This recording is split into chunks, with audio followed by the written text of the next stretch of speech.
Ayo ikut menjadi bagian dari perubahan besar bangsa ini bersama Sahabat Pekerja Indonesia.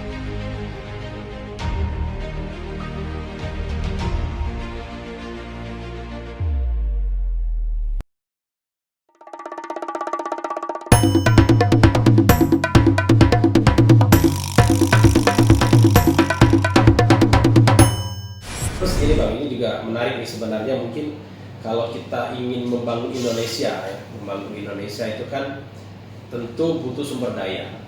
Indonesia tadi sudah bilang Prof. Fadli, bonus demografi itu sesuatu yang tinggal kita jalanin saja.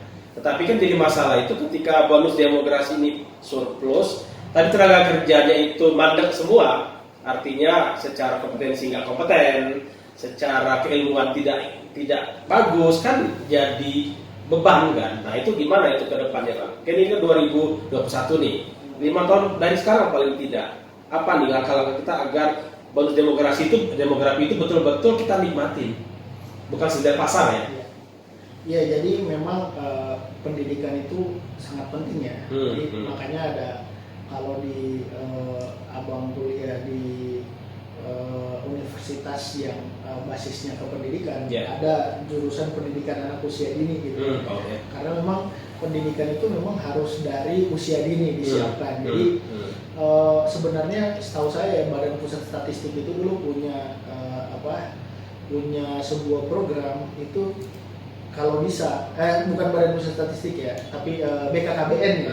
Bapak Ibu, anak-anak muda yang sudah masuk usia menikah gitu kan, itu mestinya dia bisa mempersiapkan diri ya, bisa mempersiapkan diri. Jadi istilahnya ya dia harus mencari jodoh, bibit-bibit unggul lah gitu kan. Kemudian mereka harus punya perencanaan. Jadi ketika dia nikah gitu kan, kemudian punya anak gitu kan, itu anak yang di dalam kandungan itu harus mesti dikasih asupan yang bergizi gitu kan. Itu harus nah, saya punya kisah ya, teringat sebuah kisah di negara yang sekarang menjadi negara ya nomor 2, bahkan hampir jadi nomor 1 kalau nggak salah ya, Cina ya. Jadi dulu ada pemain basket anak muda gitu kan, namanya Dang Yao ya, Dang Yao, laki-laki.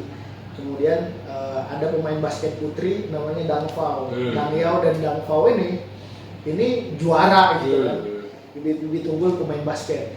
Nah itu kalau nggak salah sekitar tahun 70-an apa 60-an. Nah itu pemerintah Cina itu sudah mulai memikirkan bagaimana ya bibit-bibit unggul ini bisa dipersatukan dan bisa menghasilkan bibit yang lebih unggul lagi. Jadi pemerintah Cina itu bahkan sampai menjodohkan ya, dalam tanda kutip ya, memaksa atletnya untuk menikah gitu kan. Jadi Dang Yao dan Dang Fao ini dijodohkan. Kemudian semua kehidupannya itu difasilitasi oleh pemerintah. Dia nggak usah mikir gaji, dia nggak usah mikir makan, cukup dia berlatih basket gitu kan. Kemudian anak yang lahir itu dilatih basket juga gitu kan. Akhirnya mereka menikah, punya anak gitu kan, dan anaknya itu dididik jadi pemain basket, dan pada saat udah besar gitu kan, itu dimasukin di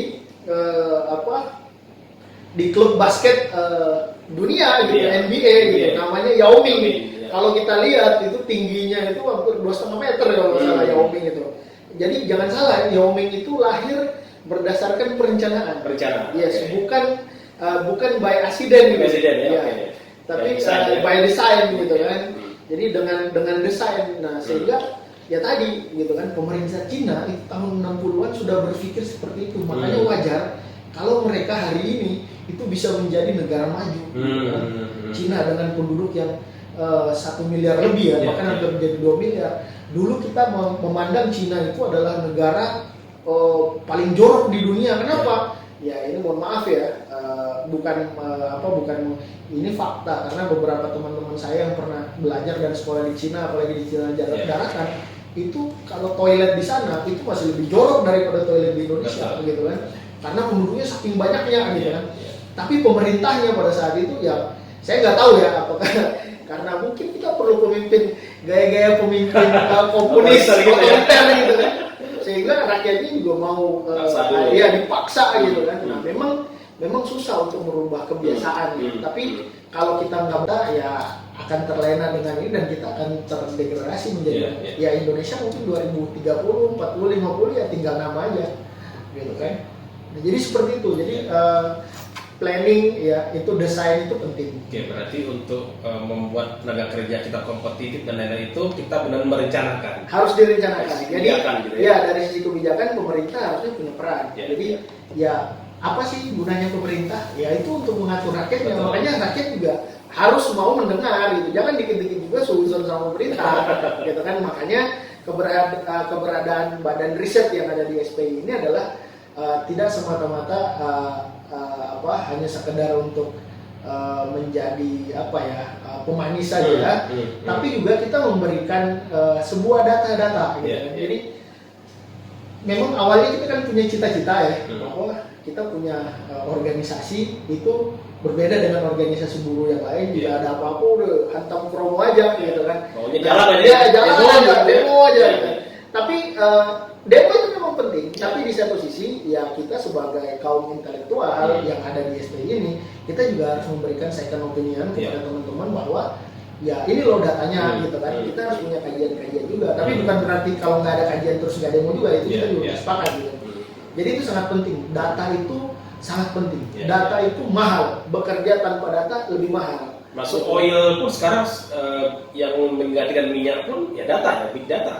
Data semua. Jadi tapi data itu kalaupun kita punya data terus nggak diapa-apain, ya nggak akan jadi apa-apa juga. Jadi data itu setelah kita kumpulkan, kita analisis, ya kemudian kita jadikan bahan untuk rekomendasi kebijakan gitu loh. Harus istilahnya sekarang Jadi kita punya big data ya tapi nggak diapa-apain ya. Data itu bisa jadi uang gitu kan, bisa jadi sebuah bahkan lebih penting daripada emas gitu kan. Kita juga mau nyari emas gitu kan, posisinya emas ada di mana. Tanpa kita punya data yang valid emas itu keberadaannya di mana, kita akan mengeluarkan cost yang lebih besar. Jadi riset itu ya penelitian itu untuk mendapatkan data. Jadi data itu di dunia ini sudah ada sebenarnya, tinggal kita kumpulkan. Nah kalau data yang sudah ada, yang sudah dipublish itu data sekunder, nah yang kita kumpulkan itu data primer.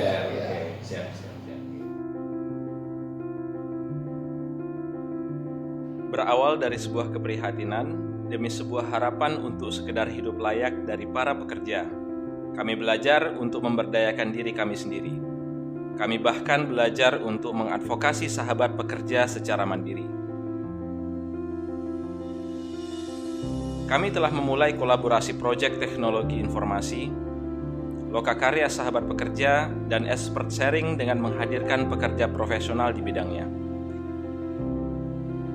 Ayo ikut menjadi bagian dari perubahan besar bangsa ini bersama Sahabat Pekerja Indonesia.